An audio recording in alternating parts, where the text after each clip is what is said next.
तो साहब इन बताओ आप गढ़वाल में गढ़वालियों को कैसे रोका जाए? देखो घनसाला साहब, ये बहुत चैलेंजिंग प्रश्न है। गढ़वालियों को गढ़वाल में कैसे रोका जाए, इसको दूसरे अर्थ में कहेंगे कि पलायन को कैसे रोका जाए। तो पलायन पे पूरी सरकार भी चिंतित है, पूरी पब्लिक भी चिंतित है, सब लोग इस पर बड़े चिंतित हैं और इसके लिए योजनाएं भी बन रही हैं, इसमें कोई दो राय नहीं। लेकिन धरातल में जो होना चाहिए वो अभी तक हो इसमें नहीं पा रहा, बिल्कुल भी नहीं हो पा रहा है। क्योंकि इसके लिए बहुत बड़ा क्लियर विजन होना चाहिए कि सरकार कैसे पहाड़ को बचाना चाहती है, उसके लिए बहुत क्लियर विजन होना चाहिए। और उसके लिए सबसे बड़ी बात यह है कि रोज़गार के संसाधन यहाँ पे आपको उपलब्ध करवाने होंगे। दूसरा, आपने पलायन को रोकने के लिए जितने विभागों को इसमें लगाया है उन सबको आपको सेंट्रलाइज करना पड़ेगा। वो एक जगह करके काम करें, एक जगह करके फोकस करें, एक गांव में, एक क्षेत्र में एक मॉडल तैयार करें, ताकि जो बाहर से हमारा आदमी है, जो हमारा आदमी बाहर रह रहा है, उसको ये लगे कि भाई मेरे लिए यहाँ रोज़गार की अपार संभावना है, मैं यहाँ अपने घर में रह करके रोज़गार कर सकता हूँ। क्योंकि ये बहुत क्लियर सा प्रश्न है कि जो आदमी आज दिल्ली में, हमारा छोटा भाई, कोई बड़ा भाई, जो 20,000 रुपया, 15,000 रुपया, यहाँ तक कि मुझे लगता है कि 10-10, 12-12 हज़ार में भी लोग काम कर रहे हैं। अपने घर में रह करके अगर आदमी यहाँ पे 10,000 रुपये की भी अर्निंग कर लेगा तो अपने परिवार के आजीविका बहुत अच्छे ढंग से वो कर सकता है। लेकिन उसके लिए उसको संसाधन करने होंगे। उसका सबसे पहला कारण है कि यहाँ पे जो हमारे बिखरे हुए खेत हैं, चकबंदी नहीं है। और चकबंदी आज भी गवर्नमेंट करेगी, स्वैच्छिक चकबंदी कर लो, स्वैच्छिक चकबंदी कर लो।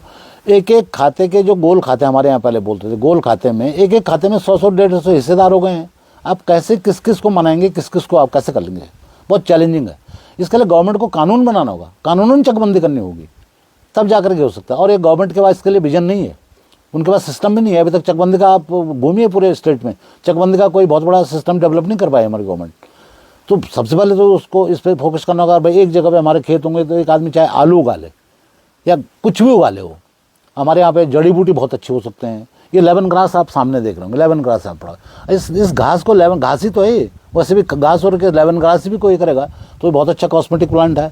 ये कॉस्मेटिक के लिए जाता है, इसकी लेमन टी बनती है, इसका तेल निकलता है जो बहुत महंगा जाता है, ये इस पर ये भी है।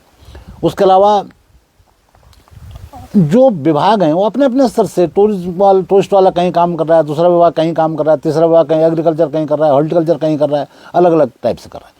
गवर्नमेंट का जो कहना है, जो अधिकारियों का, या जो गवर्नमेंट के पास मुझे लगता है कि प्रस्ताव जाता होगा, हालांकि हमारे नेता तो पहाड़ी हैं सारे, इसी मूल के लोग हैं, चाहे वो मैदान से भी विधायक बने तो हैं इसी मूल के, सब जानते हैं कि धरातल परिस्थितियों को।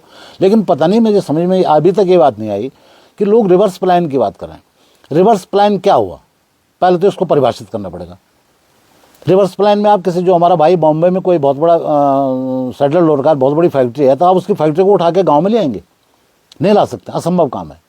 जो गांव बंजर पड़ गए, गवर्नमेंट कहती है कि पलायन आयोग कहता है, गवर्नमेंट कहती है कि उन गाँव को हम रिवर्स प्लान कराएंगे। कहाँ से लाएंगे आप, किसको लाएंगे आप वहाँ पे? वो वहाँ के लोग तो अमेरिका जा चुके हैं, वहाँ के लोग तो बॉम्बे जा चुके हैं, वहाँ के लोग विदेशों में बस चुके हैं। तो वहाँ पे आप क्या फिर किसी बाहरी आदमी को लाएंगे? तो उसको रिवर्स प्लान तो नहीं माना जा सकता ना।